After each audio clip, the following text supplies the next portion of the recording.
ቡስኬት ኳሱን ይነጥቃል። ኢኒየስታ ይቀበለውና ከዣቪ ጋር ይቀምረዋል። ከዛ ሊዮኔል ሜሲ ጋር ይደርሳል።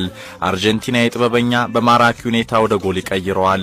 ዣቪ ኢኒየስታ የማይነጣጠሉ የአንድ ሳንቲም ሁለት ግልባጮች።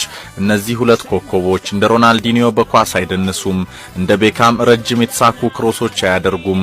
እንደ ዚዳን ኳስን ከግራቸው ሰፍተው ተቃራኒን ግራ ያጋቡም። እንደ ሆነሪም አያፈተልኩም። ዣቪና ኢኒየስታ አንድ ሁለት ይቀባበላሉ። በተክለ ሰውነት የደቀቁ ቢመስሉም ከተጋጣሚያቸው የፈጠነ አይምሮ ባለቤት ናቸው። ኳስ መስጠት፣ ሳይፈሩ መቀበል፣ እንደገና መስጠት፣ በጠባብ ቦታ ብዙ ኳስን መነካካት፣ ድንገት ወደፊት ማሾለክ፣ በድግግሞሽ ቅብብል ተጋጣሚን ማስከር። ኢኒየስታ ከዣቪ በላይ ድንቅ አማካይ እንደሌለ ቢናገርም ዣቪ ደግሞ ኢኒየስታ ላየ እኔ ምንድነኝ ይላል። በርካቶች ሁለቱን የመሃል ሜዳ ኦርኬስትራዎች ለይቶ ማየት ቢከብዳቸውም አይናፋሩ የፉንቲ ሊቢያ ክስተት ኢንድሪያስ ኢኒየስታ ከዣቪ በተለየ ከኳስ ጋር ወደፊት ባብዶ የመግባት ፍጥነትን የተላበሰ ሲሉ ያሞካሹታል።